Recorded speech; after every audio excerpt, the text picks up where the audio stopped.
최근에 우연히 인터넷으로 그 임용태 목사님의 강의를 듣게 됐는데요. 그 강의를 듣는 중에 두 이야기가 참 인상적이었습니다. 그 두 이야기 중에 한 이야기가 뭐냐 하니까 그 강사 목사님의 아버님 이야기인데요. 아버님께서 이제 폐암으로 돌아가셨다는 겁니다. 그 폐암이 이 뇌로 전이가 되면서 큰 고통을 당하셨는데, 자녀 입장에서 그 사랑하는 부모님이 그렇게 고통당하시는 것을 지켜보는 게 얼마나 괴로웠겠냐고요. 그래서 그것이 늘 그 마음이 아프고 힘들었는데요. 그 강사 목사님의 아버님도 또 목사님이셨나 봅니다. 어느 날 아버님을 뵈러 갔더니 너무나 밝아지신 거예요. 그리고 막 괴로워하고 고통으로 일그러지셨던 것들이 너무 좋아지신 겁니다. 그래서 이제 그 아들 목사님이 너무 놀라가지고 이게 어떻게 됐냐고 여쭈었지 않겠습니까? 그랬더니 그 아버님께서 아버님 목사님이 이런 말씀을 하시는 겁니다. 내가 말을 바꾸었어. 그게 무슨 말씀인가 보니까요, 이런 말씀을 하십니다. 내가 그동안 너무 힘들어서 이 죽겠다는 말이 입에 배어버렸는데, 죽는 그 순간까지 하나님 은혜에 감사하며 살아야 되는데 목사가 이러면 되겠나, 이제 그렇게 생각을 하시고 이제 내가 말을 바꾸기로 했어. 그리고 말을 바꾸었대요. 그러면서 하시는 말씀이 너무 아프고 또 힘드니까요, 이게 이 죽겠다 이 불평이 나올 때마다 이걸 이렇게 바꾸셨대요.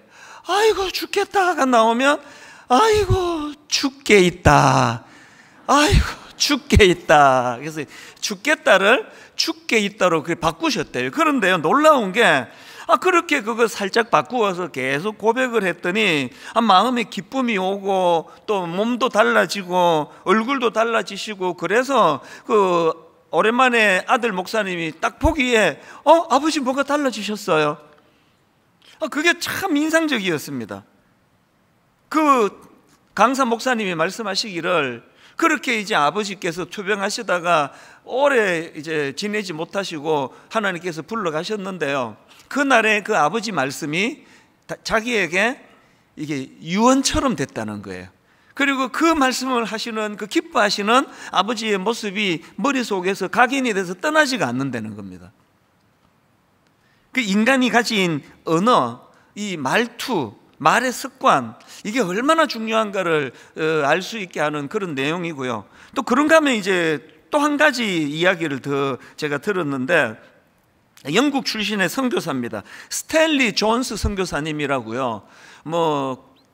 그 간디하고 교류가 있고 서로에게 영향을 미칠 만큼 굉장히 그 선한 영향력을 많이 행사했던 선교사님이라고 그러네요. 이 스탠리 존스 선교사님이 그렇게 열정적으로 사역하시다가 89세 되던 해에 중풍에 걸리신 겁니다. 이제 연세도 많으시고 이제 선교 활동도 그만두실 때가 됐는데, 그런데 이 스탠리 존스 선교사님 마음에 그 선교에 대한 열망하고 열정하는 마음이 너무 많고 크신 거예요. 그래서 이제 이 선교사님이 중풍에 걸려 누워 계시니까 너무너무 그게 답답한 겁니다. 난 아직 선교사에게 할 일이 더 있는데, 아직도 구원해야 될 영혼이 이렇게 많은데 내가 지금 이렇게 누워 있어서 어떡하냐고. 그래서 이제 막 회복되기를 너무나 마음에 소원을 가지셨는데, 이 스탠리 존스 선교사님이 자기를 담당하는 간호사에게 굉장히 독특한 부탁을 하는 겁니다. 그 간호사에게 어떤 부탁을 하는가 보니까요,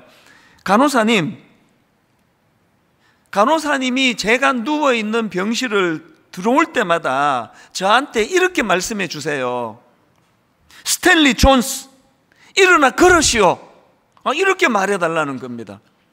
그 젊은 간호사 입장에서 연세가 89세나 되신 그 어른에게 막 명령하듯이 스탠리 존스, 일어나 걸으시오, 이렇게 하는 게 이게 얼마나 어색하고 힘들겠냐고요. 근데 워낙 환자가 간곡하게 부탁을 하니까 이제 그때부터 이제 스탠리 존스 그 선교사님 누워 계시는 데를 갈 때마다 그 간호사가 계속 선포했다는 겁니다. 스탠리 존스, 일어나 걸으시오. 그때 기적이 일어났다는 겁니다. 그 선교사님이 중풍으로 쓰러지신 지 6개월 만에 다시 일어나 걷게 됐다는 거예요. 저는요, 이게 뭐 무슨 주문처럼 막 그걸 계속 들려줘서 일어났다고 생각하지 않습니다. 하나님께서 보신 거예요. 그 연세에도 불구하고 난 아직 할 일이 있는데, 아직도 구원해야 될 영혼이 너무 많은데, 그 절박한 마음을 가지고 계속 그렇게 선포하면서 다짐하기를 원하는 그 선교사님의 애틋한 마음을 그 하나님께서 보시고 귀하게 보셔서 그를 이렇게 세웠다고 저는 믿습니다. 근데 제가 그 강의를 들으면 세상 깨달은 게 뭐냐면은, 하나님 앞에서 소원이 있다면 그거 선포하는 거구나, 하나님 들으시도록 계속 선포해야 된다는 거예요.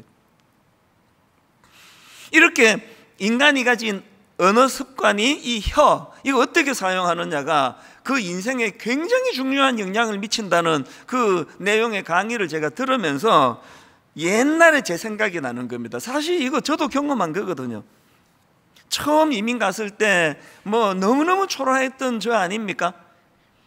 대학교 2학년을 마치고 이제 이민을 갔기 때문에 이제 대학의 입학도 하고 졸업도 해야 되는데 영어는 너무 안 되고, 그리고 또 이제 학비를 벌어야 되니까 하루 8시간 내지 9시간씩 풀타임으로 거의 막노동이죠. 영어를 못하니까 몸으로 때우는 것밖에 못할 거 아닙니까? 그렇게 지금 영어 실력이 짧은데 막 24시간 잘 때 말고는 도서관에 앉아가지고 공부해도 이게 지금 따라갈 수가 없는데, 계속 일하면서 이제 학교를 다니니까 미국 대학을 졸업한다는 건 제 생각에도 이거 영 어렵지 않나, 그렇게 마음의 좌절도 많았고요. 그리고는 교회에 가면은 제 또래 친구들 중에는 일찍 이민 와가지고 막 영어 유창하게 하고, 그리고 그냥 막 스포츠카 몰고 다니고 이제 이런 친구들을 보면은 차도 없고 너무 주눅이 드는 거예요. 너무 초라한 겁니다, 제가.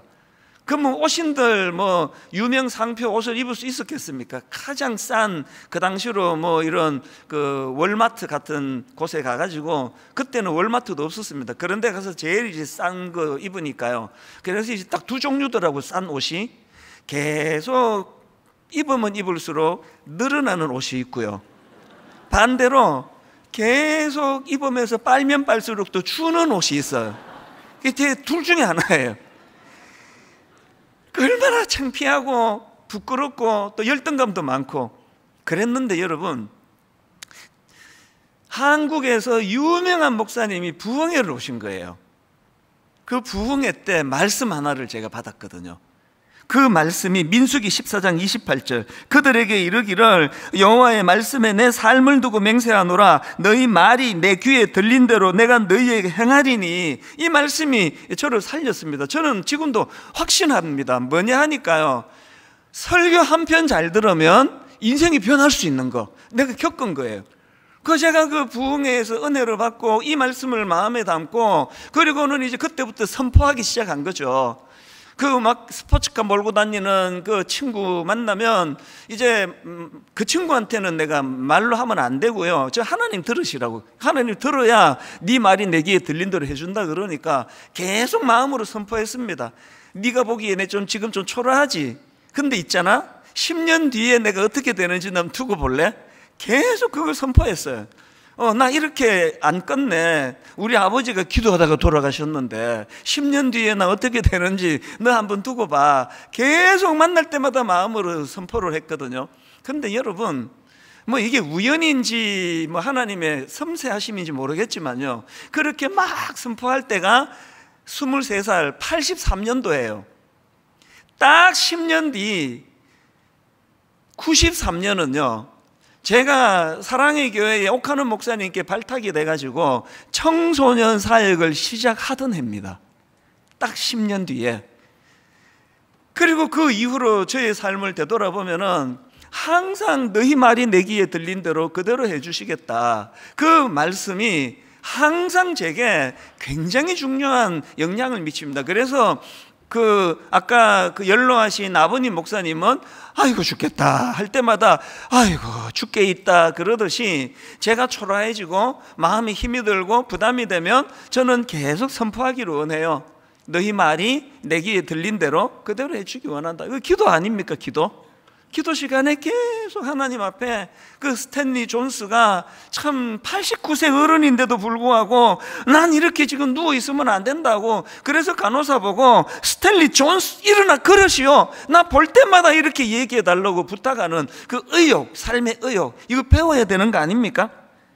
저와 여러분들이 이 말의 권세, 혀의 힘, 그것도 하나님의 이름으로 하는 말의 권세, 이걸 굉장히 우리가 중요하게 생각해야 돼요. 그래서 제가 지난주 언급해드렸던 마틴 셀리그만 박사의 말을 또 인용하기 원합니다.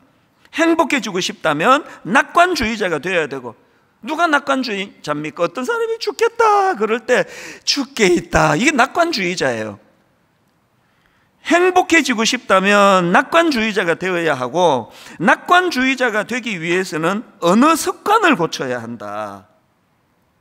저희가 지금 6가지 영적 기초 다지기 6가지에 대해서 지금 살펴보고 있는데요, 이 6가지 전체를 규정하는 가장 중요한 두 기둥이 첫 번째인 말씀 묵상, 두 번째인 기도 훈련이에요. 그래서 지금요, 첫째, 둘째, 셋째 항목을 가지고 계속 적용해서 지금 2주째 이렇게 하고 있는 겁니다. 넷째로 진도 지금 일부러 안 나가고 있습니다. 왜? 몸에 배여서 익숙해질 때까지 제가 여러분에게 도움을 드리고 싶거든요. 그래서 오늘도 여러분, 제가 좋은 책 한 권을 소개해 드리고 싶은데요, 김기현 목사님이 쓰신 책 중에서 이 모든 사람을 위한 성경 묵상법, 이런 책이 있는데요, 사실 그 책을 추천하는 게 굉장히 조심스럽습니다. 그런데 이 책 제가 좀 추천하고 싶어요. 말씀을 묵상하는데 굉장히 실제적인, 이런 또 구체적인 그런 내용들을 다루고 있는데요, 이 책에 보면은 그 저자가 경험한 간증이 나옵니다. 한번 내용을 들어보세요. 말씀 묵상이 없었다면 지금의 저는 없었을 것입니다. 말씀 묵상이 있었기에 저는 살았습니다. 저는 30대 절반이자 후반을 죽음에 대한 묵상으로 보냈습니다. 죽이도록 미운 사람이 있었습니다. 남을 미워한다는 것, 그것도 죽이고 싶을 정도로 증오한다는 것이 괴롭고 부끄러워 미칠 지경이었습니다. 그런 나 자신이 미워 매일 죽고만 싶었습니다. 자살의 유혹이 떠나지 않았습니다. 이러다간 죽든지 죽이든지 할 것만 같았습니다. 심각하죠? 또 이런 내용도 있습니다. 저는 분노의 감정에 사로잡히면 2시간이고 3시간이고 가장 악한 상상을 다 했답니다. 그런 저를 살린 것은 성경이었습니다. 말씀 묵상이 없었다면 지금의 저는 없었을 것입니다. 말씀 묵상이 있었기에 저는 살았습니다. 여러분, 우리가 이 말씀 묵상의 능력이 왜 중요하다고요? 이 목사님이 그러시잖아요. 이 목사님 내면에 분노가 많고, 이러다가 내가 그 인간을 죽이든지 내가 죽든지 뭐 양당 간에 뭐가 나와야 될 것 같다고 하는 그 분노가 가득했던 이 젊은 청년을 오늘 이렇게 말씀을 깊이 묵상하는 참 훌륭한 목사님으로 변화될 수 있게 된 원동력이 뭐냐? 본인이 얘기할 게 말씀 묵상이었다고.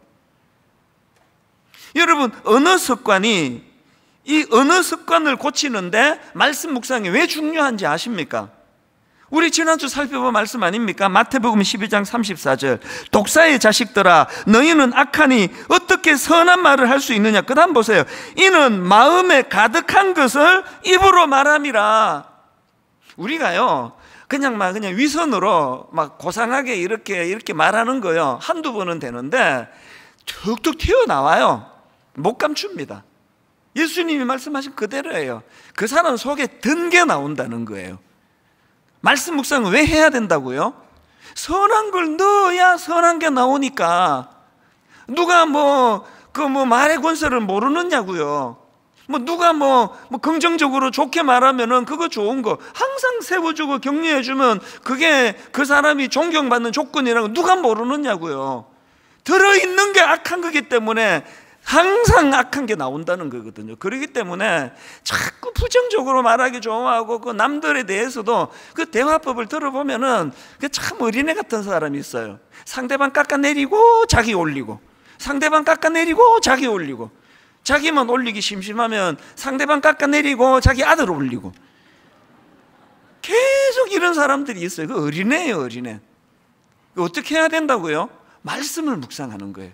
말씀이 내 안에 가득 선한 것들이 있으면 계속 선한 말이 나오는 거예요. 제가 지난 주일날 이 언어도 훈련이다, 그래서 훈련해야 된다, 그러면서 이제 두 가지를 제시했는데요. 시간이 없어서 하나만 지난주 말씀을 드렸고 남은 하나를 이제 오늘 말씀드리려고 하는데요. 우리가 훈련해야 될 두 가지 중 첫째가 뭐였냐 하니까 이 말씀 묵상과 언어 절제 훈련을 해야 된다. 한마디로 말하면요, 그 내뱉기 전에 말씀부터 묵상해라, 그 얘기예요. 누구 만나러 가기 전에 내버려 두면 또 그냥 툭툭 쓸데없는 상처나 주는 말을 하고 집으로 가면 돌아가면서 내가 그때 그 말을 왜 했지? 그거 싫으시면 말하기 전에, 누구 만나러 가기 전에 말씀을 집어넣고 가라는 거예요. 말씀을 먼저 묵상하라는 겁니다. 그리고 뭐 중요한 어떤 뭐를 결정해야 되는 그런 미팅이 있다면 그 김하중 장로님처럼 기도하고 가라는 거예요. 그 하나님과 길을 터놓고 가라는 겁니다. 이게 첫 번째였고요. 그런가 하면 오늘 다룰 두 번째 훈련이 뭐냐, 그렇게 내면이 말씀으로 충만해졌다면, 내면이 말씀으로 채워졌다면 그걸 자꾸 개인적으로 가둬두지 말고 흘려보내려는 겁니다. 공동체를 통해서 실습하라는 거예요. 그 말씀드렸잖아요. 교회는요, 내가 조금이라도 성숙해진 이 언어를 보여주고 실습하는 데예요. 그 다락방 소그룹 모임이 바로 그런 곳이에요. 가정도 마찬가지입니다. 가정은요, 내 내면의 성숙함이 언어로 드러나고 있는지를 점검해보는 테스트장이 가정입니다. 그래서 뭐 이 책 다 읽고 또 뭐 교회에서 주는 이것도 읽고 막 성경도 다 읽고 나가면서 자기 아내한테 그냥 험한 말하고 가면요, 그거는 그 삼국지 무협지 읽은 거지 성경 읽은 게 아니에요. 말씀이 내 안에 제대로 들어왔으면 나오는 말이 축복의 언어, 격려의 언어, 용서의 언어, 이걸 하자는 거거든요.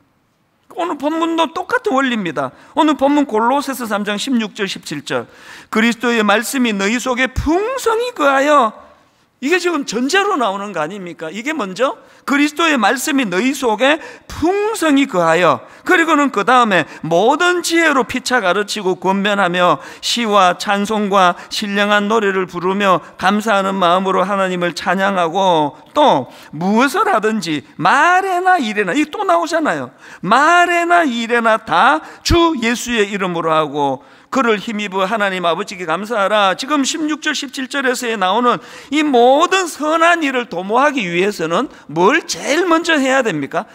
제일 먼저 해야 되는 건 그리스도의 말씀이 너희 속에 풍성히 거하여, 이게 먼저라는 겁니다. 자동차 엔진 운전하려면 그 휘발유 연료를 넣어야 되잖아요. 내가 지금 부산으로 지금 차를 몰고 가야 된다 하면 제일 먼저 점검해야 되는 게 이 휘발유가 충분한가? 그래서 왜 고속도로 중간중간마다 휘발유 넣는 거 있습니까? 계속 그 휘발유를 공급을 받아야 이 운전을 하고 부산까지 갈 수 있는 에너지가 나오기 때문입니다. 여러분, 지금 이 긴 나그네 인생길 가운데 그 말씀에 그 연료 공급도 안 받고 그냥 자기 생각대로 그 가짜 석유 막 넣어가지고 휘발유 넣어가지고 그러니까 생각지도 않은 게 막 툭툭 자꾸 튀어나오는 거거든요. 말씀이 우리 안에 풍성하게 거해야 됩니다. 조연산 목사님이 쓰신 말의 힘이라는 책이 있는데요, 그 책에 보니까 잠언 12장 18절입니다.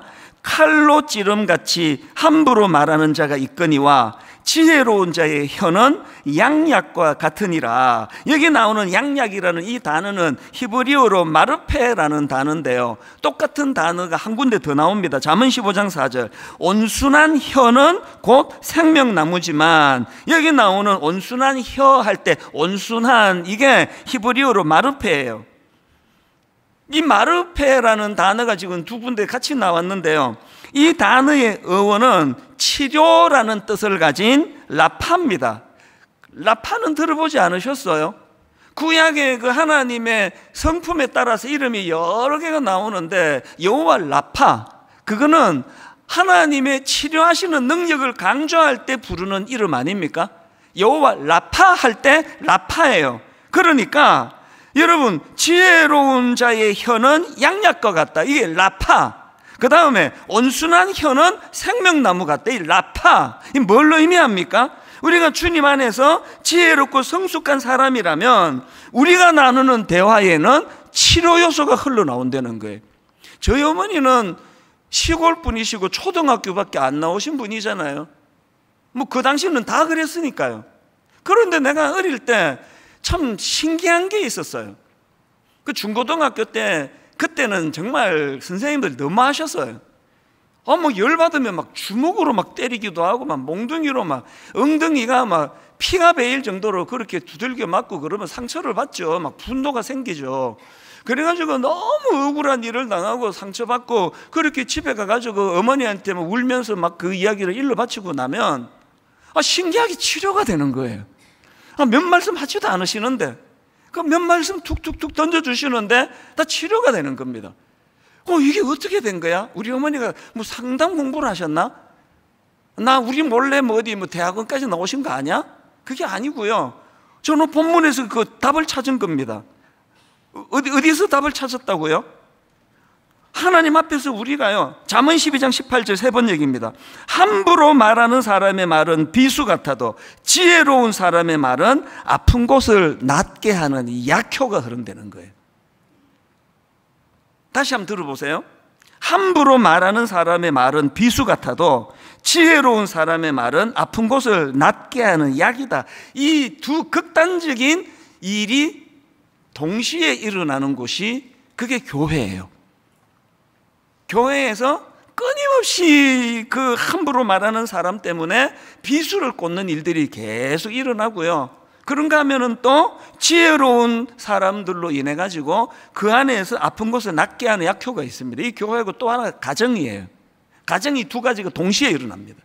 가장 비수로 가슴을 찌르는 게 자식이 부모에게 하는 말, 부모가 자식에게 하는 말, 부부가 부부에게 하는 말, 남편이 아내에게 비수를 꽂아. 그런가 하면 또 가장 고마운 일들이 일어납니다. 지혜로운 사람의 말은 아픈 곳을 낫게 하는 약이다. 그래서 저는 사모합니다. 하나님 분당 우리 교회는 전자가 흐르기 원합니다. 큰일 날 소리, 후자가 흐르기를 원합니다. 하나님 분당 우리 교회에는 그렇게 함부로 말하는 사람들 때문에 그 비수를 꽂는 이런 일이 일어나지 아니하고 참 우리 교회 성도님들 말씀으로 무장된 성숙한 성도님이셔서 지혜로운 사람의 말은 아픈 곳을 낫게 하는 약이라는 이것이 늘 우리 교회 안에서 증명되도록 은혜 내려주시기 원합니다. 정말 저는 사모합니다. 분당 우리 교회는 정말 비수로 찔러 피 흘리게 하는 사람이 없었으면 좋겠습니다. 저희 교회에 초창기 분들을 생각을 해보면요, 이후에 오신 분도 다 너무너무 귀하시지만 초창기 분들은 이제 숫자가 많지 않으니까 제가 다 대면하면서 알던 분들이니까요. 참 그 성숙한 분이 많으셨어요. 최근에 제가 아주 오랜만에 그 권사님 한 분을 이제 그 가정을 신방을 해서 그 부부가 만나서 대화를 나누는데 내가 잊고 있던 많은 생각이 떠오르는 거예요. 이분은 그냥 평범한 주부세요.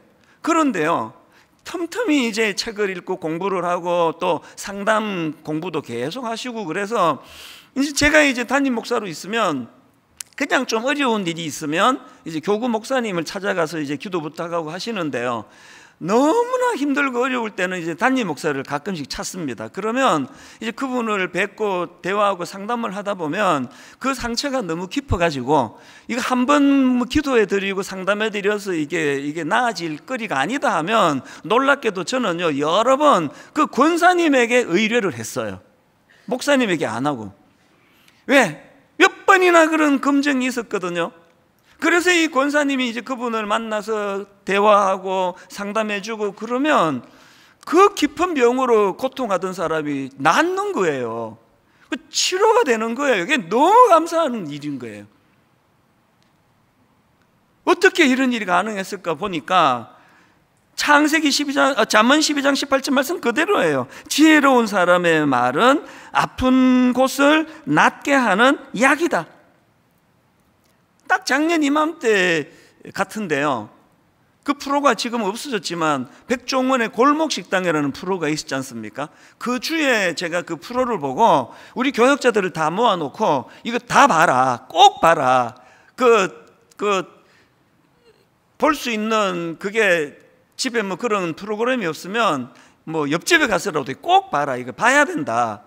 제가 구원했던 그날의 그 에피소드가 뭐냐 하면은요, 모녀가 김밥집을 하는 상황이에요. 그래서 이제 백종원 골목식당 팀이 거기 가서 이제 여러 가지를 도와주고 있는데, 제가 눈물을 흘렸던 한 그 포인트가 있습니다. 지금 이제 이분이 그 백종원 씨랑 상담을 하는데 안 해도 되는 이야기를 하시는 거예요. 뜬금없이 갑자기 이 어머니가 하시는 말씀이, 사실은 얘가 이제 모녀가 하니까 옆에 이제 자기 딸이 있는데, 사실은 얘가 내 딸이 아닙니다. 입양했다는 거죠. 아니 왜 그 김밥집 하는데 뭐 재료 이런 거 물어보면 되는데 그거 왜 민망하게 이야기 왜 하시느냐고요. 그 다음 이 엄마가 하시는 말씀을 보고 내가 의도를 알았죠. 사실은 얘가 내 딸이 아니다. 그러고 그 다음에 어머니가 이런 말씀을 하세요. 우리가 지금 이 식당 하면서 엄청난 빚을 졌다는 거예요. 그게 무슨 뜻인지 아시겠죠? 왜 안 해도 되는 이야기를 온 지금 시청자들이 다 보는데 왜 하는지 아시겠죠? 좀 불쌍히 여겨달라는 거죠. 도와달라는 거죠. 제가 그거 보고 울었어요.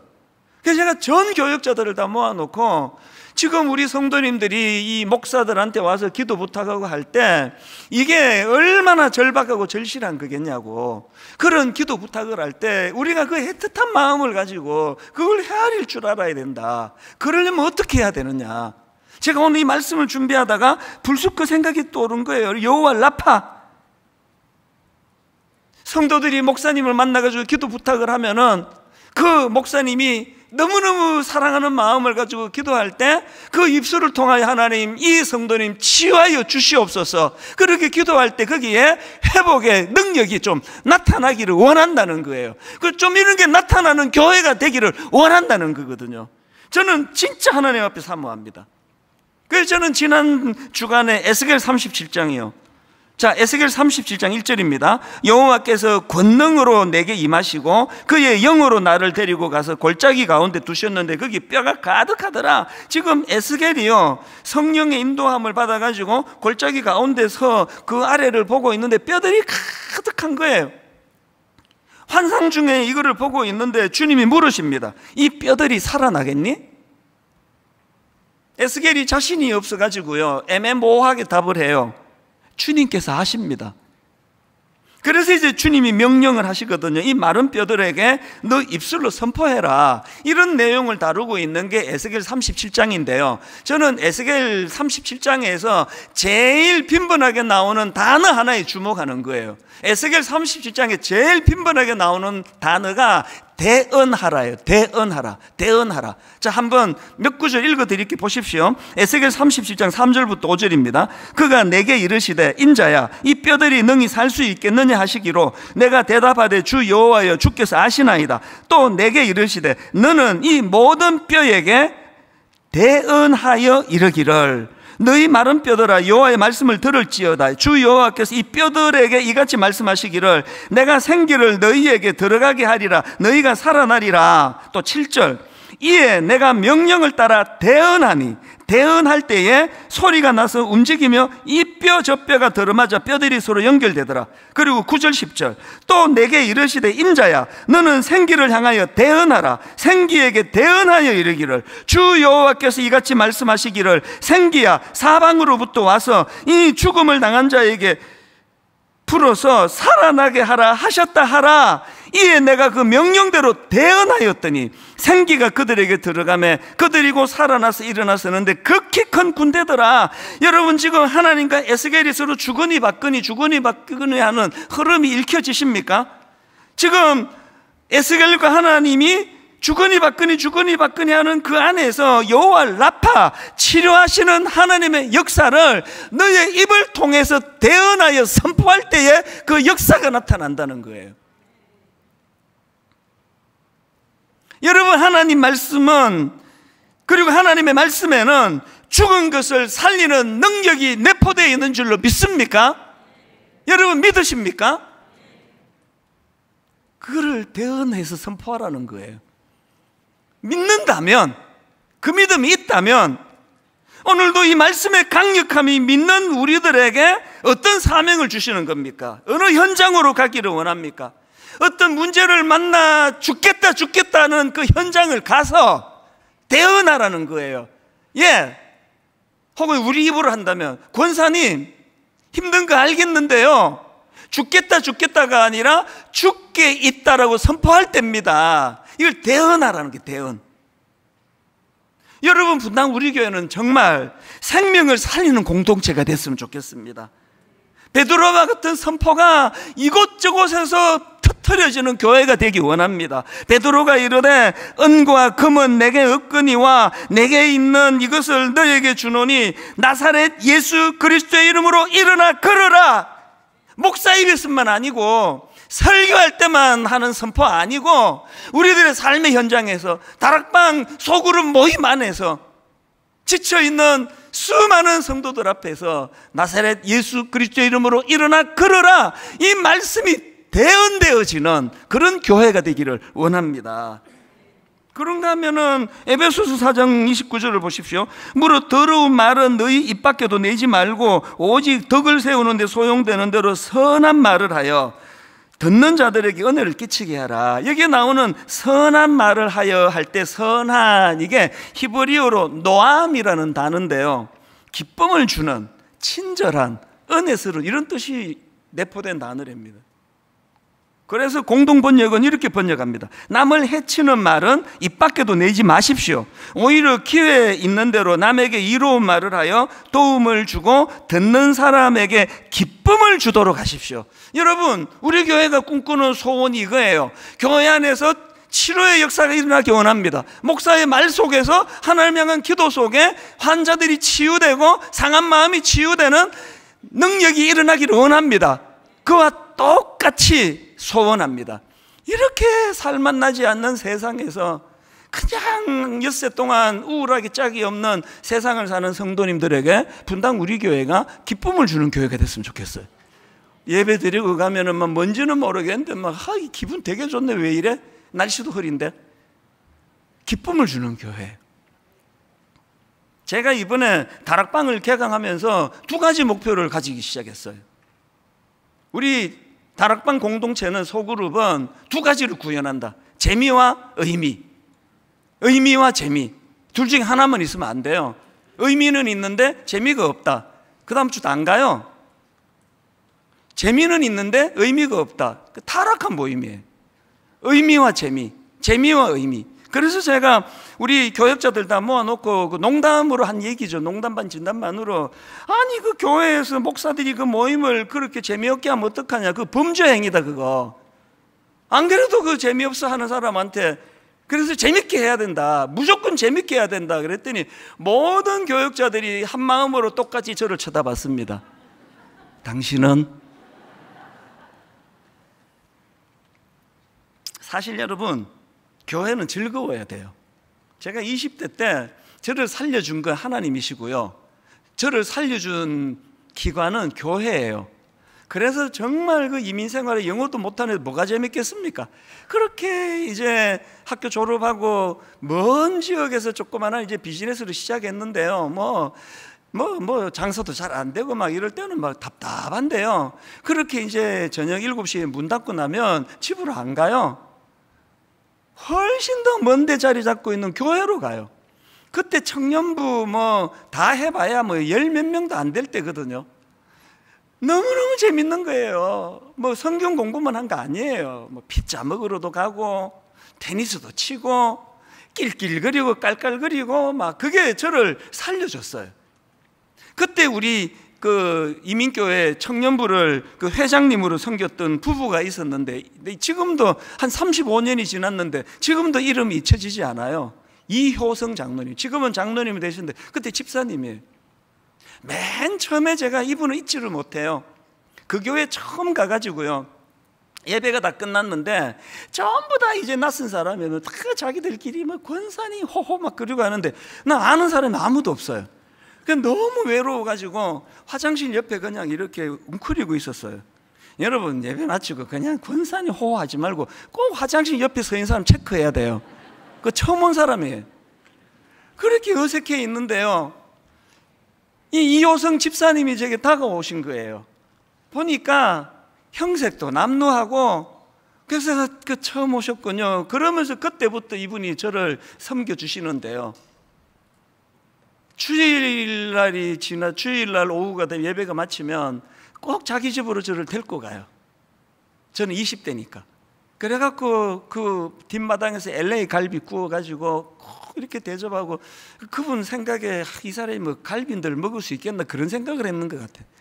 막 계속 주중에 먹는데 사실 계속 갈비 구워서 주시고, 그리고는 이제 그 다음에 들어와. 그래서 거실에서 차 한잔하고 그러면서 큰 용기를 주는 말씀을 하셨는데, 지금 제가요 오랜 세월이 지났는데 그분이 주신 말씀 하나도 기억 안 나는데요, 요약해 보니까 이 말씀을 주신 거더라고요. 바로 이 말씀이에요. 민수기 6장 24절, 여호와는 내게 복을 주시고 너를 지키시기를 원하며, 여호와는 그의 얼굴을 내게 비추사 은혜 베푸시기를 원하며, 여호와는 그 얼굴을 내게로 향하여 드사 평강 주시기를 원하노라 할지니라. 이 말씀에 요지로 저를 위로해 주시고 힘을 주셨던 거예요. 제가 그 사랑의 빚을 잊지 못해서 목사가 되고, 여러분에게도 제가 그런 말씀을 선포하는 종이 되기를 일주일 내내 사모하는 거거든요.